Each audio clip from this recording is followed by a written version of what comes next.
What's up, peeps? Welcome back for week 4 of the Fantasy Hustle. I'm your host, John G. Got my main man, Mr. Stat Boy Brad Daniel, here to the side with his dirty-ass towel, even though he said he washed it. Also, nice and clean. Production lines are rolling very steady with our boy over here, Stretton Jovanovic. World's greatest producer. World's greatest producer. Get back into where we were at last week. That was exciting, week 3. You know what I mean? A lot of different games that kind of came and gone. Thursday night I thought it was going to be a lot worse than it was, but just quick recap. It was exciting. High scoring. That's what I want to see. I don't want to see, a field goal type situation there. But Hoyer looked not too bad. I'll give him a little bit of credit. Then we started off the week, got that 8:30 game, which no one was awake for. And if you were a Jags fan or a Ravens fan, I feel bad for you. Well, if you're a Ravens fan, I feel really bad for you. Yeah, that was a shellacking, ain't it? Wembley Stadium. Obviously, gotta love the soccer pitch. Looked mighty pristine, to say the least. Obviously, the Jags took that one over, 44-7. Bortles came back, showing that he can throw the rock, and I still don't trust him.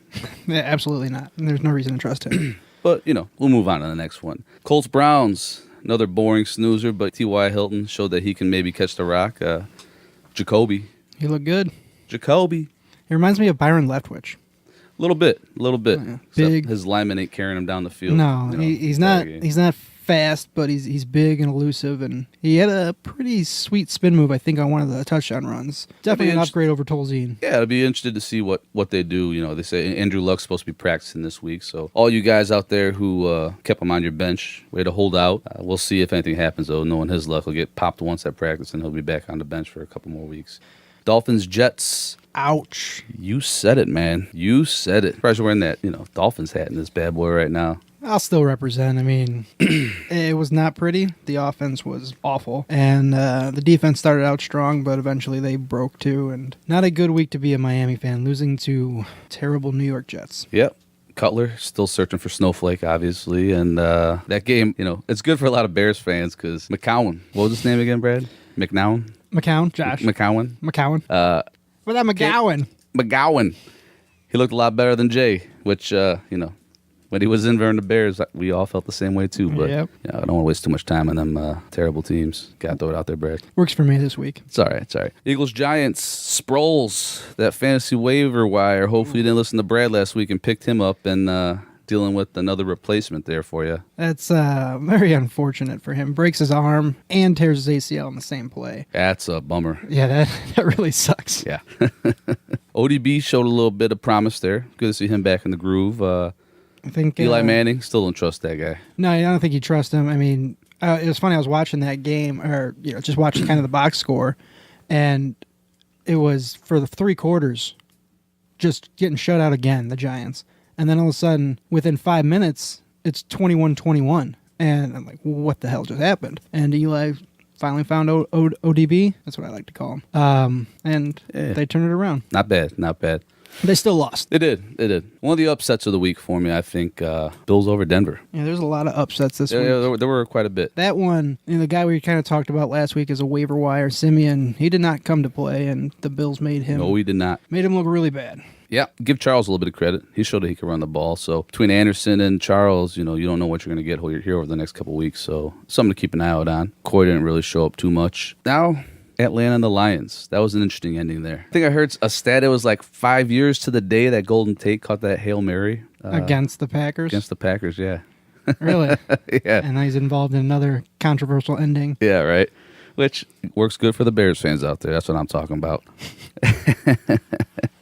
But, yeah, that's a bummer. And you know what? Atlanta's escaping a lot of close games here. And it'll be interesting to see what they do midway through the season because it ain't going to happen all year. I'll tell you that. They're going to run into some tougher teams. And they're 3-0, and all 3 of their opponents are NFC North teams. So they're feasting on that division. And, I mean, you would think the Lions and Packers and even the Bears show they have a little fight. So who knows if the Falcons are just kind of skating on average teams or if they're actually beating good teams. No, I hear you. Freeman been showing his dominance. I'm quite surprised with the contract here. A lot of times that affects how a player plays. Money goes to their head, and he's been putting it out there. And I'll tell you what, Coleman's right behind him, so the minute he slips, The good thing about Freeman is he's been a guy in years past that's been very involved in the passing game, and so far this year, it's just been all rushing. So you would imagine eventually he'll start to get some receptions, get some points for you that way. Indeed. Getting on to the Vikes and the Bucks, just a quick touch on there. Stephon Diggs, man,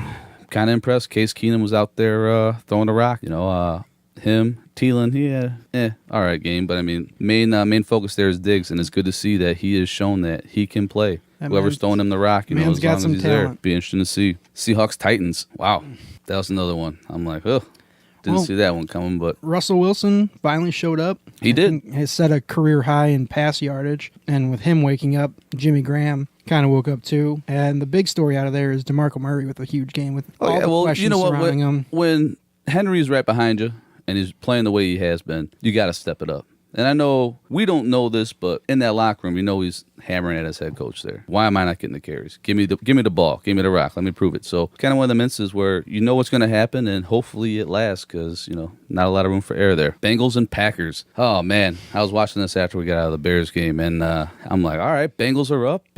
And then it's like, Aaron Rodgers. Well, the Bengals reverted to their bad offense there. They had the quick score and everything was looking good, and then pick six, only the second Rodgers has thrown in his career. And then all of a sudden, like in the second half there, they just couldn't get it going, couldn't sustain drives, and you got to keep Rodgers off the field, and that's why Packers won that game, is Bengals couldn't stay on the field offensively. On a good note there, I got to say, running back we were talking about, obviously, great running back class this year. Nixon got a bulk of the carries, 18, led the team, and didn't look too bad. So I will definitely look out for him in the future here as far as getting a lot more carries. And absolutely. I think that week kind of showed you. I mean, he outrushed in carries Hill by, I think, 18-5. And he also threw in another 3 receptions, which I think it was the same as Bernard. So it's a situation where he's going to be the guy. He's going to get the bulk of the touches. Yeah. And if he can get some receptions too, that's going to make him even more dangerous. Well, the main thing I got out of that game is the Bears have a chance this Thursday night. Packers are not looking like they have been in the past couple of years, and that's good. Plagued with injuries. Yeah, I mean, the offensive line ain't holding up. Defense isn't really there.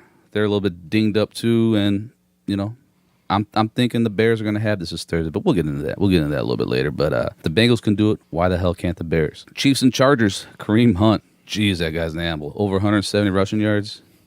17.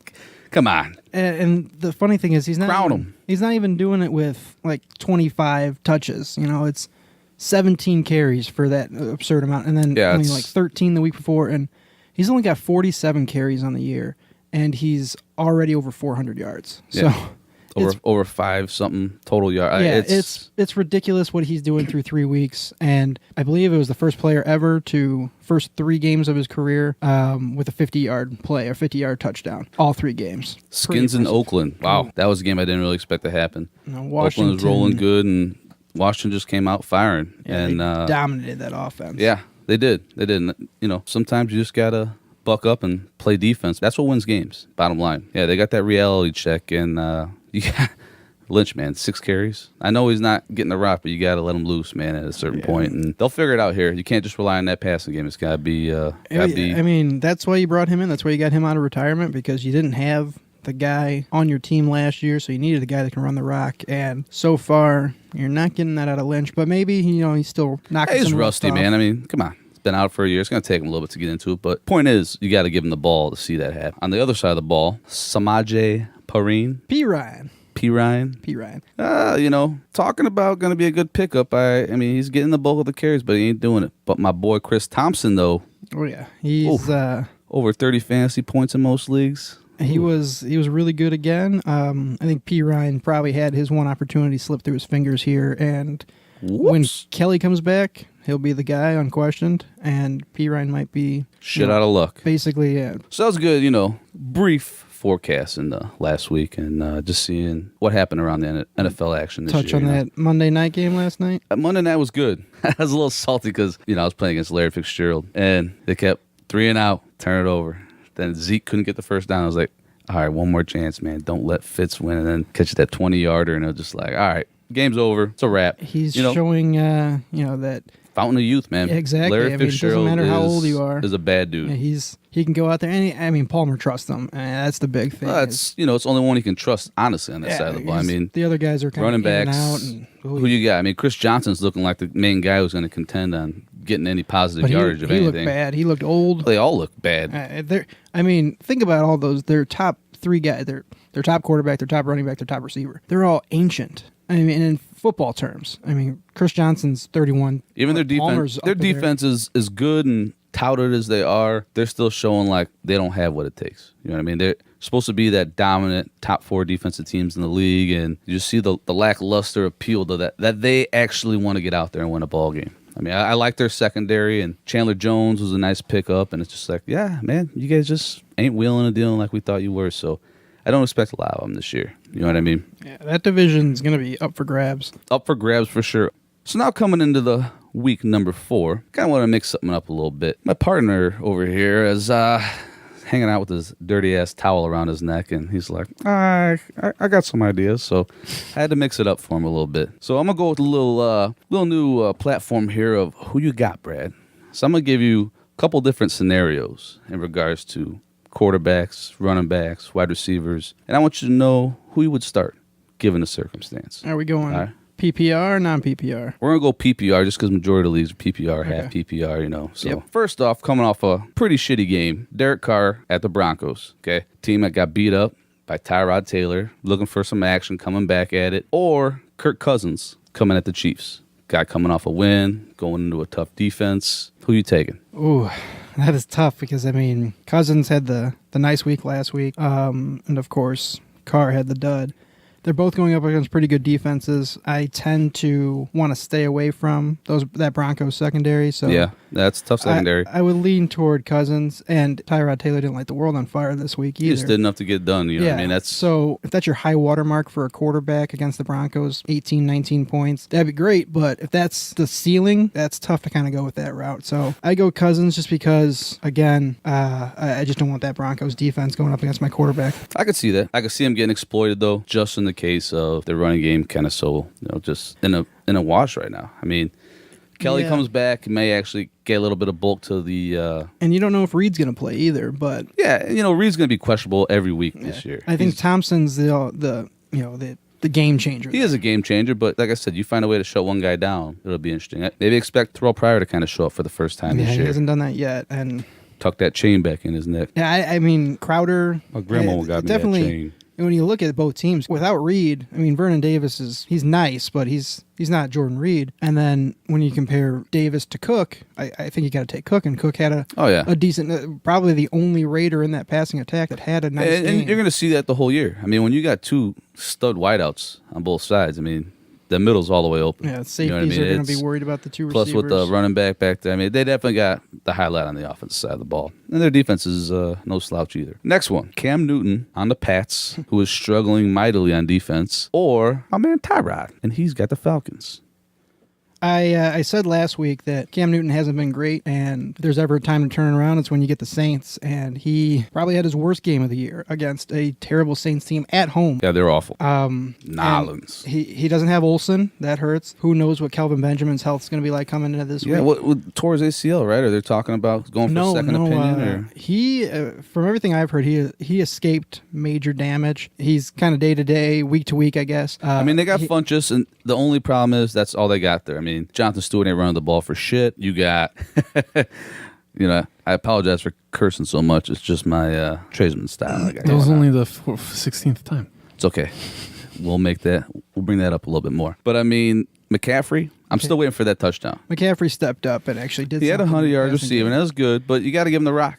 Let him run the ball, mix it around a little bit. But they're going to be in trouble all year, bottom line, and their defense is only going to be able to hold up so much. How many- What I'm 17? saying is they're going to be in trouble here this year. So you brought up McCaffrey, we brought up Thompson. What I like to look at is when you're talking about running backs, and especially because we're talking about PPR, how many receptions are they getting, and how are they helping you that way? So if they're only getting you 10 carries, are they affecting you in the receiving game? And you look McCaffrey without Olsen, and then Benjamin going down. He had a big game. He had 11 targets, 9 receptions. Thompson without Reed, 7 targets, 6 catches. And then another guy that my stat boy over here, we may or Sheldon. may not talk about, Duke Johnson. Corey Coleman goes down, their top receiver. He has 7 targets, 6 catches. And and they all had nice games. Whenever you can get 100 yards rushing, receiving, it's You exploit a it. solid game. Yeah, You got to find an opening, and you got to get to them. And a lot of these, your Kaiser, they're going to check down to that quick pass. You know what I mean? It's what they got to do. And them or tight end, it's got to be one of them quick options because they don't got time for the play to develop. Yeah, and without Olsen, I don't know if you trust Ed Dixon if you're Cam Newton or anyone in Carolina. So McCaffrey, Or his wife. he's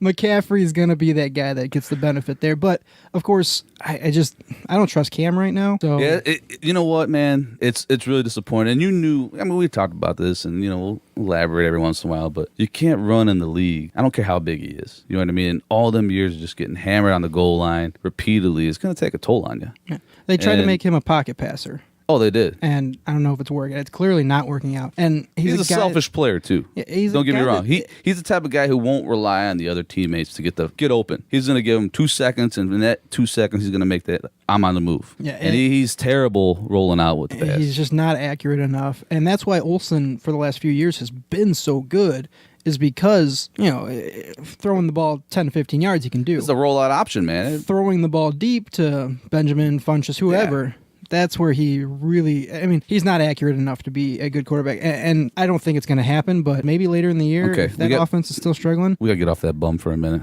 Derek Anderson? Remember that Browns jersey, Derek Anderson? He's on that list of quarterbacks. Oh, God, yeah, he is. Not to interrupt, but let's get away from Cam for a minute because I don't think he's really worth our time. Too much of a segment for Cam. All right. But yeah, I like Tyrod Taylor between those two. Yeah. Okay. All right. Next one. Now these guys are playing each other. You're not going Case Keenum on me right now, are you? I am going Case Keenum. All right. All right. I'm going Case Keenum on you. Okay, so Case Keenum or Matt Stafford. Hoi. You would think Matt Stafford, of course. But you know what? Case Keenum, he had a nice week, and I think he realized, you know what? I have this pretty incredible receiver. I'm going to throw it up to him. And the one thing that he has that Stafford doesn't have, a good running game. So that may open things up for him. And, the Amir ain't doing nothing. No, Abdullah is Cook's garbage. showing what he's got to do. And Cook went out there. He had 90-some rushing yards, another 70-some receiving yards. So it's definitely a guy that opens up the passing game. And if Keenum can continue to hit his 2 big targets, then I think he's the better play here, especially I believe that game's in Minnesota. I believe it is, Right? yes. Yeah, so that's another reason why I like if you're 50-50 like that, I like the home team. I like the home quarterback. Yeah. I agree. And on the bottom side of things, you got to look at Case Keenum's. Not he's got a lot to prove, but with Bradford going down, next man up. Absolutely. And if he could just throw the ball and just contain with the weapons he's got, one of the best defenses in the league he's got behind him. Yeah, it and doesn't 2 weeks take ago, a lot. When they played the Steelers, you probably figured Keenum wasn't getting a whole lot of first team reps and all that.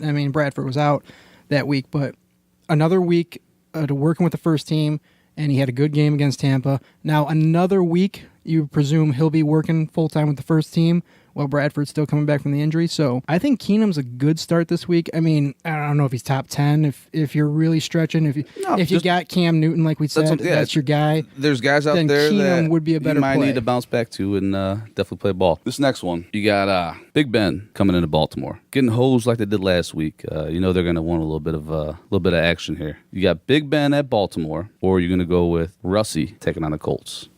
This one's a no-brainer in my opinion. And it's funny, those are my 2 quarterbacks I have in one of my fantasy leagues. And Big Ben on the road is bad. He has been for a couple of years now. Probably going to keep his ass in the locker room like a little bitch. Yeah.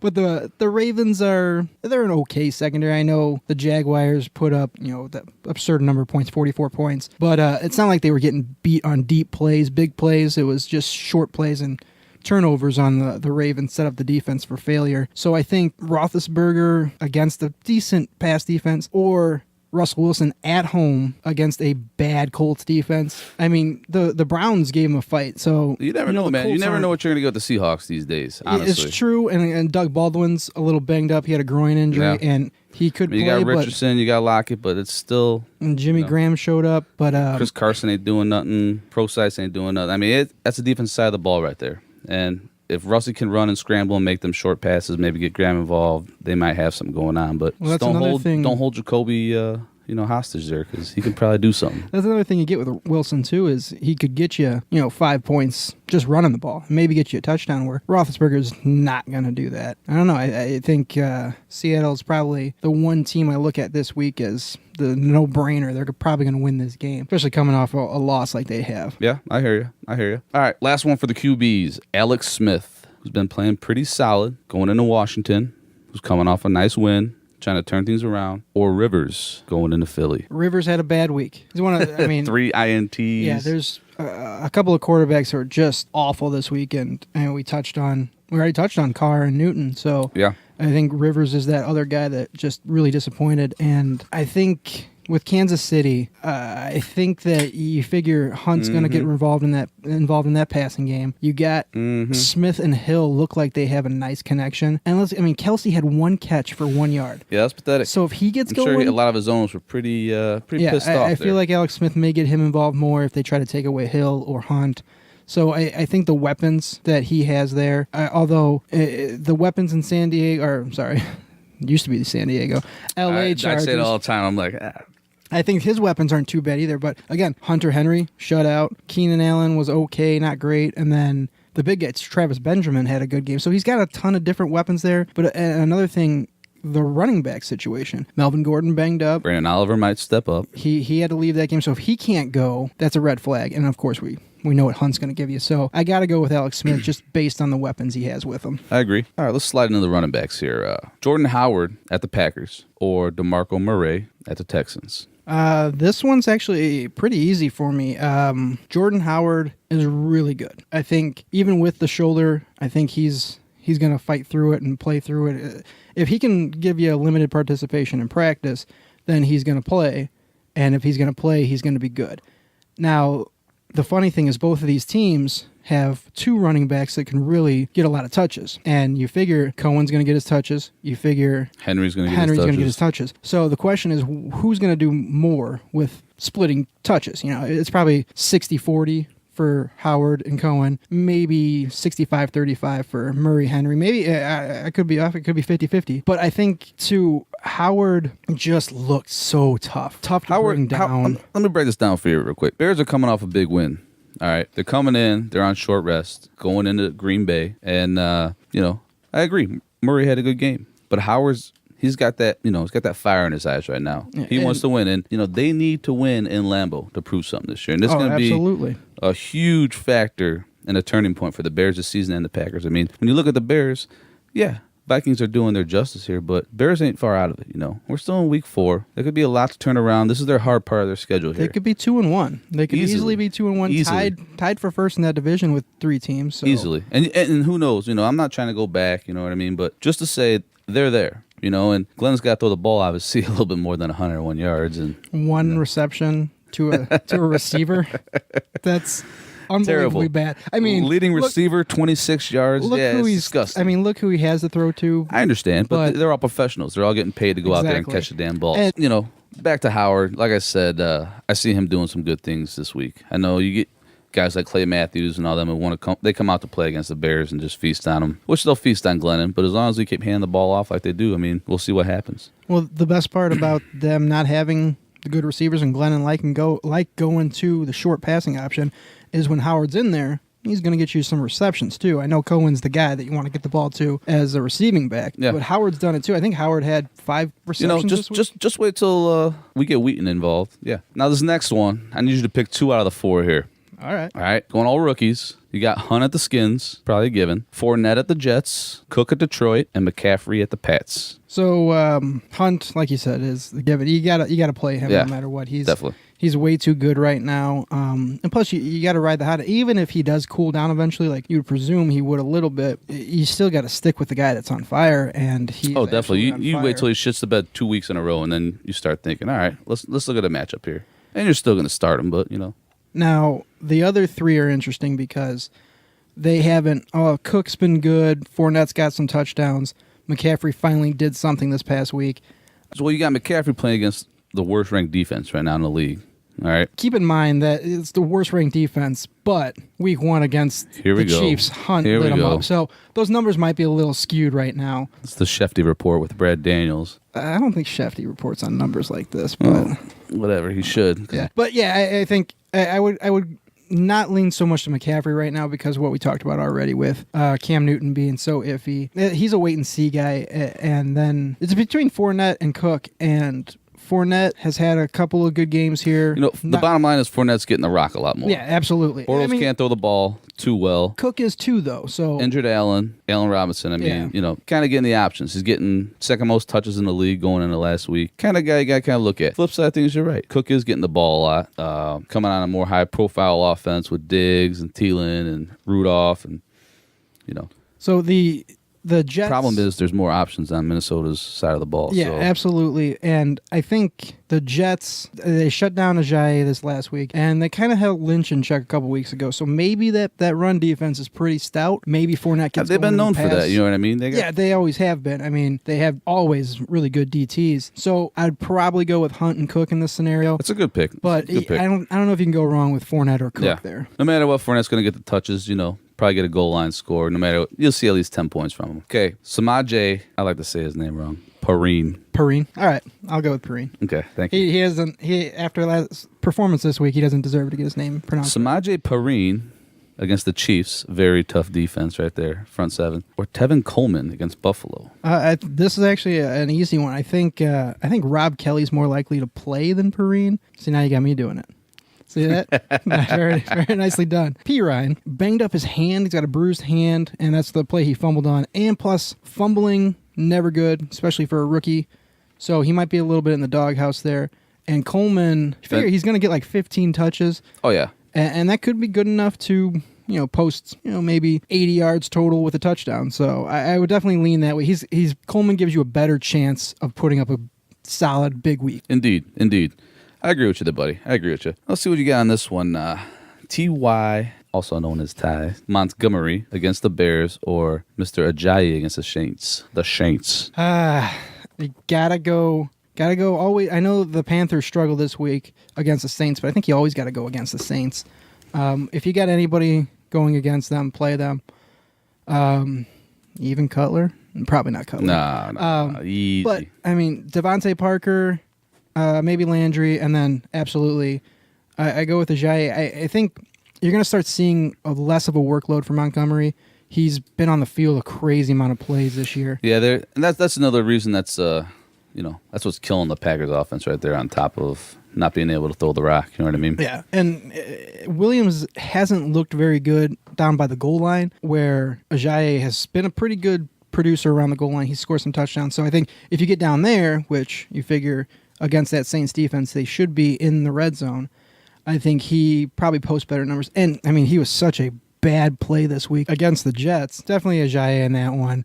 And like I said, start looking for Montgomery to maybe see his workload, kind of get knocked down a little bit. Jamal Williams is a rookie that they spent a third-round pick on, so you figure he'll get some more touches there and start to spell Montgomery a little bit. All right. And the final running back category, Joe Mixon against the Browns or Duke Johnson at the Bengals. Ooh, going up against each other. The thing with the two of them, Mixon, as we touched on earlier, is going to be a guy that's going to get the rock. He'll probably get around 20 touches this week, where Duke Johnson is not getting the carries. I think he only had like 2 or 3 carries. He's showing his production, though. You know what I mean? He had the nice touchdown run. Kind of like Chris Thompson. You know what I mean? Their Absolutely. size are similar, and it's all about scoring in the game. You know what I mean? If Browns are chasing the Bengals by a touchdown or two, expect Duke to get the majority of the carries, get the majority of them screen passes going through. But like I said, the one thing you got to think about coming into these teams with 3 running backs. Yeah, Joe Mixon had 18 carries last week, but for some reason, coaches think they want to mix it up, take away from the hot hand, and it never pans out well.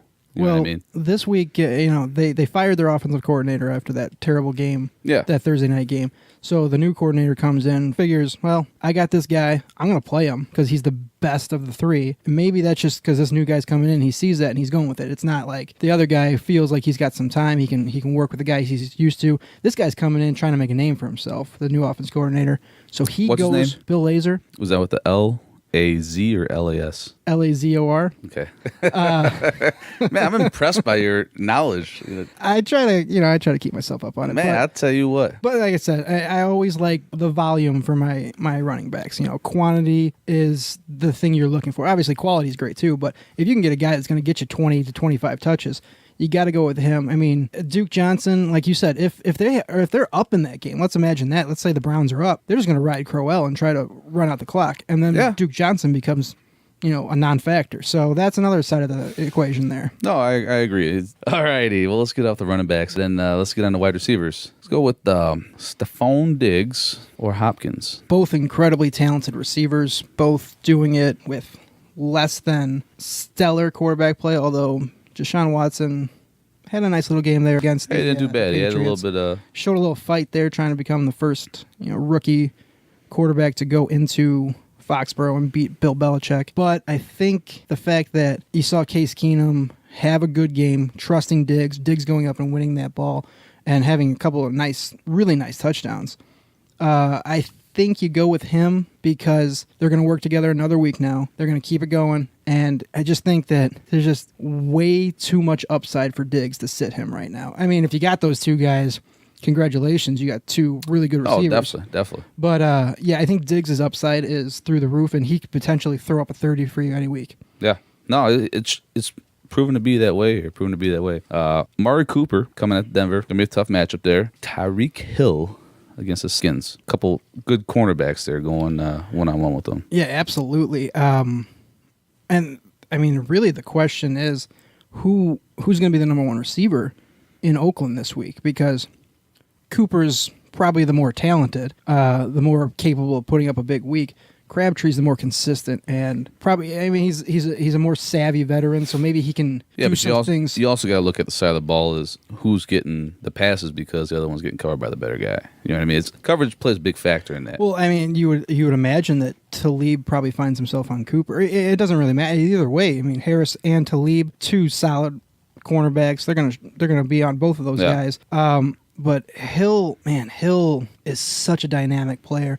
And I don't even know if he's really done it this year in the running game like he did last year. I don't know if they've got him a couple of looks that way. I know he's catching. Well, he's playing more. He's playing touchdowns. more snaps this year, which is the main factor. You know what I mean? Yeah, they had absolutely. him in there when he's only third downs and all that jazz coming in the slot. But it's a different story now going out there and playing. But I would go with the Hill for the simple fact. Again, we talked about it earlier.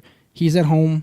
Alex Smith maybe better at home than Derek Carr on the road against that tough Denver team. And I don't know, maybe the Mile High Air gets to the Raiders too. You never know with those kind of I things. agree. So I like the home team and I like Hill. I'm sure you do. All right. Now this next one, Willie's coming back this week. Willie Snead. Hope he didn't drop him. No, I hope not. And playing the pretty weak Miami Dolphins defense here. Yeah, a Dolphins defense that Josh McCown threw for 270 some yards, something like that. So Snead's a nice little start this week. And we got Snead going up against Deshaun Jackson, going in against the G-Men. Hi.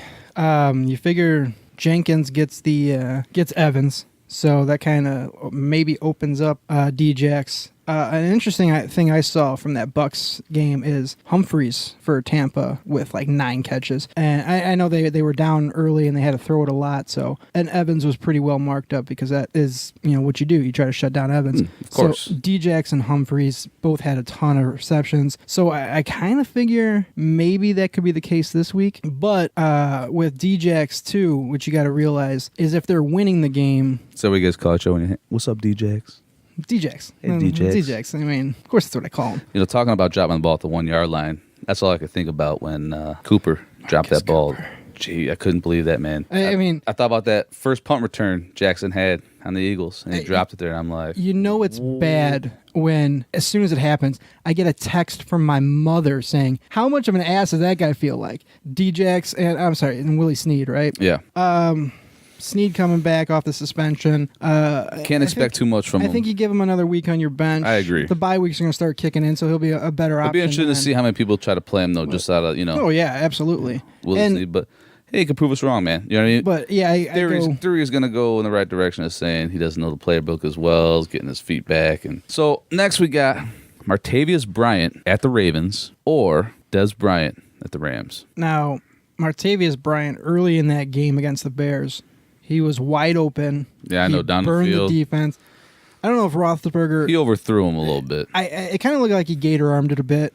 And if he catches that ball, that play right there, that completely changes maybe the outlook of that game.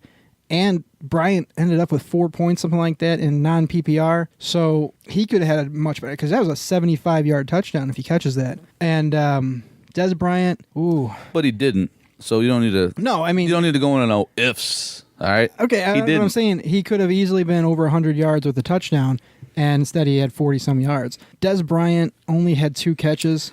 He made the most of them with the touchdown. Yeah. Fighting for that goal line. But I think, again, you look at volume and Des Bryant getting a ton of targets, although this past week he didn't really get targeted that much. And Bryant, you're still giving so many targets to Antonio Brown, and you're always going to throw the ball to Brown over Bryant.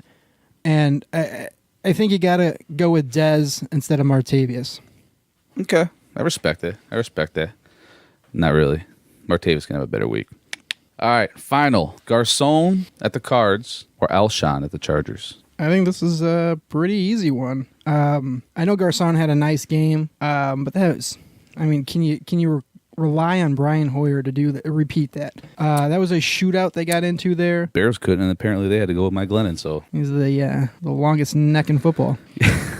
But yeah, like I was saying, definitely Garcon, I mean, he probably cannot repeat that kind of game, because Hoyer can't repeat that game. So I don't know if you can go with him. And Jeffrey has been pretty solid to start this year. It's not bad. I mean, for switching not teams, not impressive to say the least. I mean, from going to a new team though, he's been okay. But yeah, okay. So I'll just answer it. Jeffrey is the better play. I don't trust Brian Hoyer. Understandable. It could have been a fluke, but like I said, the last Thursday's game was pretty entertaining, and I think at best it just showed Bears management like, hey. In your face a little bit, McCown and Hoyer having nice games. Yeah. McGlennon got the win, though. He did get the win. With that said, our next segment through the waiver wire.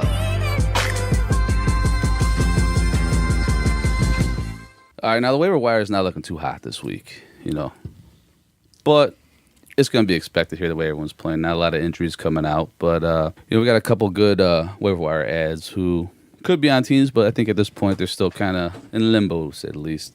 First guy, Wendell. Jenny told me Brad has Smallwood. Could be a good pickup. What do you think, Brad? Yeah, I think you got to go with, Blunt. I don't know if anybody dropped him. I think he's a guy He's going to get his chances still, you know what I mean? Especially given the situation. It's a 3-headed monster right now, and you got to see how it shakes out, see who gets the carries. But yeah, Smallwood's probably the guy, and then I think he's the first guy you look at right now. First guy you look at there. Another guy, he's probably on a different team, but if he's out there, just given the situation, Sterling Shepard looked pretty sharp. Absolutely. That team threw the ball a ton, because like I said, they were down 14-0 going into that fourth quarter, and someone lit a fire under him, and Odell had a ton of catches, ton of targets.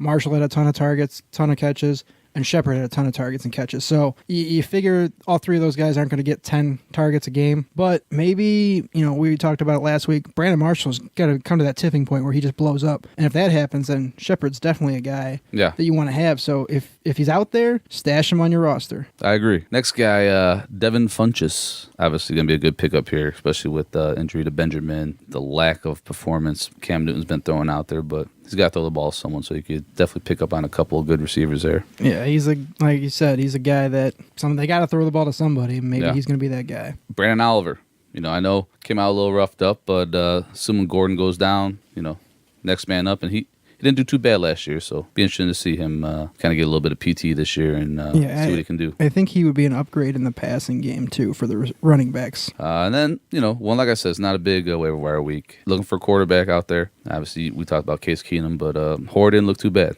Be interesting to see what he could produce here in the next couple of games. I'm not saying I'd keep him, but just something temporarily. You're stuck with Newton this week. I might take a chance on Horde instead of Newton. You know what I mean? Wouldn't be a bad flyer there. I think maybe time to start looking at some of those rookie quarterbacks if they're still out there, Kaiser and Watson, and maybe sooner than later here you look at Trubisky as well. These guys are just stashers. If you get something out of them later in the year, then great. Otherwise, you're not expecting a whole lot out of them anyway. Yeah, just a weekly fill in here. Let's check out some picks this week here. Tell me who you're taking here. Thursday night, we got the Bears at the Green Bay Packers. I don't think it's any surprise that I will go with the Packers. Because you're pitiful at life. It's just a far better offense. If the Bears can establish the running game and get it going, I think that may change things. But you have to figure after watching last week that the Packers will probably try to shut that down, and because you can't really worry about that passing game until Glennon shows something deep. You just got to figure you shut down Howard, shut down Cohen. It's easier said than done, but they can do it. I think the opposite. I think that Chicago Bears are going to take this game. Coming into Lambeau after a big win. Ty Montgomery's pretty beat up. Randall Cobb's going to be out. They're going to look for Geronimo. I mean, I think if they take care of Jordy Nelson, they got a tough front seven. And I could see an upset at Lambeau. First Bears win in a handful of years, to say the least. Next game, Wembley Stadium. Oh, yeah. Saints and the Dolphins. Yeah, you can flip a coin there. Saints obviously got that high-powered offense that kind of came to life this past week against a Panthers team that the Breeze hasn't really been great against, especially in Carolina. So maybe they've turned a corner. So I'll lean towards Saints just because I think Miami's got to figure some things out, and it's not good. You have the first week bye, and then you play on the road back-to-back games, and this is your first home game, even though they're in London. So they still haven't played a game in Miami, and I don't think this London trip. First off, it's a bad idea to start with, and now it's just kind of screwing a team trying to get right. Better yours than mine. I think the Saints got this one. Texans, Titans. You want to go me first here? Oh, I'll go with it. All right. I'm going to go with Mariota, man. Mariota's going to have it on lock here. Strong running game. Sharp Matthews looking pretty tough. Delaney Walker. They just got a lot more weapons, and I think their definitely defense have more weapons. Defense will hold up against Lamar Miller. Yeah, I kind of like the Titans here too. They're flying high after beating Seahawks team. So I think they keep it going and they get a big divisional win. Jaguars, Jets. Not really worth noting. Just play Fournette. You'll be all right. Jaguars. Yeah, Jaguars for sure. Panthers and the Patriots. Gotta go with Brady. Yeah, Panthers just got nothing going for him offensively, and no matter how bad that defense is, no way that the Panthers are going to hang out with old Brady. I think, for sure, the Patriots are going to start to probably rattle off a couple wins here. They escaped this last week with a victory, and they're just going to probably go out there and take care of business this week. Lions and the Vikings. I got to go with the Vikings on this bad boy. They're looking tough, and honestly, I think them taking the NFC North for sure. So I think the Lions are still heartbroken about that loss this week, and go cry in the car. Minnesota looks very tough. They got all the weapons there on the offense and the defense. They could be a very, very dangerous team. Bills, Falcons. Got to go with the Falcons here. I just don't see the Bills kind of. LaShawn will have a decent game, I think. Yeah, the Bills coming off a huge win, a big upset over the Broncos, but I think Atlanta, one of only two undefeated teams left. I think they're going to get another one, and there's so many weapons there in Atlanta. You just can't shut them down, and they'll find a way again. Steelers at the Ravens. I'm going to go with Big Ben. Now, this is an interesting one because you got the Ravens coming back from that terrible loss, and you have the Steelers coming from a bad loss. So two teams looking to, rebound, right the ship here a little bit, and huge divisional match. This is a big-time rivalry game, and I think I got to go with the Steelers, too. Just coming back from London's tough, so I'll take the, not Big Ben led, I'll take the Le'Veon Bell led. Time to lean on him. All righty. Bengals, Browns. Worth noting. Yeah, I get on board with that. Worth noting. Cowboys and the Rams. I think Cowboys are going to be, taking. It might be an interesting game. It'd be good to see Gurley against Zeke. Good. I like Todd Gurley to keep things going there. And I think last week, I like Jared Goff. If Watkins is out of the concussion protocol, and he's had the extra 4 days there with the Thursday night game. Yeah, I'll go with the Rams here. All right, we'll touch on two more here. Raiders and the Broncos. I got to go with the Broncos. They're going to rebound at home. I know the Raiders are coming off of a loss as well, but I think if there is going to be a team in that division that surprises, I guess Broncos surprising isn't the right word, but I think they could be a team that's there late in the season, and the Chiefs are probably going to run away with it, but I'll take the Broncos in this one to surprise the Raiders and kind of claim their stake as the next best team in that division right now. Is that a period or semicolon? Period. Okay. I'm going to go with the Raiders on that side. I'm going to take the opposite side of the field. I don't think Simeon's going to have it. I think the Raiders are going to take care of business and send them on their way. I don't think their running game's too strong, and I look for Lynch to rebound this week. Last game, Skins and the Chiefs. We kind of touched on that earlier. Chiefs have all those weapons. Hunt's amazing. Hill's been going pretty well. You figure Kelsey's not going to have another bad week like last week. And other than, I guess Jamison Crowder, it's not like anybody for the Redskins had a huge week last week, except for obviously Thompson. But in the receiving game, you can't really rely on Pryor. Like Josh Doxson. That's a guy that had one catch last week. And then if Reed's out, that's another option. There's another guy that they're going to be without. So I will go with the Chiefs. Yeah, obviously that's going to be a Chiefs right there. Now, a couple things. I want to touch back on the Bears game here last week. I didn't touch that on the last week, but kind of wanted to end with that and a couple quick items here. First off, what a victory for Bears fans. How awesome was that? Beating the Pittsburgh Steelers. Team that's obviously Super Bowl contender. Quite an interesting game, going up there. Just to touch on a couple things currently going on, not to get too political or nothing like that, but Bears fan at Soldier Field pissed me off quite a bit, especially given the circumstance. I respect these players, staying together and everything, but the fact that you hang out in the locker room and don't come out for the national anthem, I think that's a bunch of pussies right there, and especially at Soldier Field, home of the soldiers there, baby. And doesn't show a lot from Mike Tomlin. I had a lot of respect for him as a coach getting into it, and right now I really don't give two shits about him. And aside from Cooper fumbling on the 1 yard line, great defensive scheme. And Bears look good. And it's a W, baby, going into the Packers. And be interesting to see what happens here. Bears going to win 8 games. They're going to win 8 games this year. You can count your ass. 1, 2, 3. There's 4. Times 2. Each cheek. Do you think Colin Kaepernick will get signed by week 10? No. No? No, I think all the owners have made up their minds. They're not going to go with him. Before we head out here, you can reach us on the email there. This is at johng'sfantasyhustle@gmail.com, and we are on Twitter. That's at fantasy_hustle. Check us out, ask us some questions, shoot us some emails, shoot us some tweets. John? Yeah. So I guess that is week 4. See you later.